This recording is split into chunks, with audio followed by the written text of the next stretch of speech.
Analistas económicos califican como positivo que en la proforma presupuestaria del 2020 se establezca una reducción del gasto en el sector público. Sin embargo, muestran su preocupación por el déficit de 6.675 millones de dólares que el Estado ecuatoriano deberá cubrir. Ya se encuentra en manos de la Asamblea Nacional para su tratamiento, la proforma presupuestaria del 2020.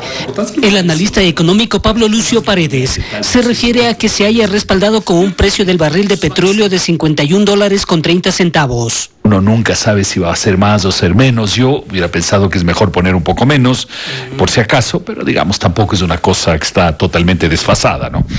Creo que la producción de petróleo de lo que se habla es de cerca de 200 millones de barriles, un poco menos, lo cual muestra que desgraciadamente no va a haber en el año 2020 ningún mecanismo que permita acelerar la producción petrolera, que sí se lo puede hacer, pero se necesita cambios legales, se necesita algunas cosas.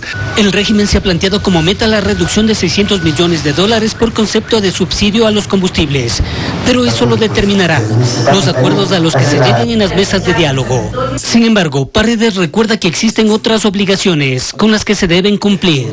La Constitución también dice hay que aumentar el aporte a salud y educación por razones constitucionales todos los años en 0,5%. Entonces también es un gasto adicional que dice la Constitución.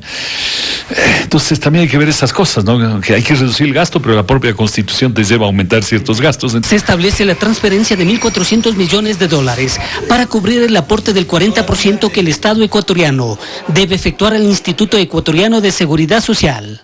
El analista John Cajas resalta otras cifras. Yo creo que por un lado es interesante ver que hay ciertos recortes en gastos que se venía pidiendo que ya se ajustes, como por ejemplo sueldos.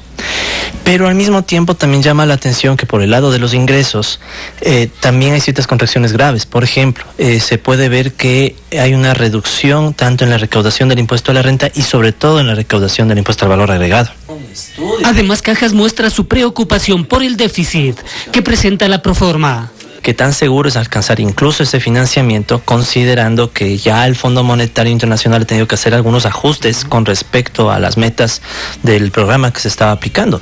Entonces ahí surge en cambio la duda de, bueno, ¿será factible alcanzar el financiamiento sin bonos?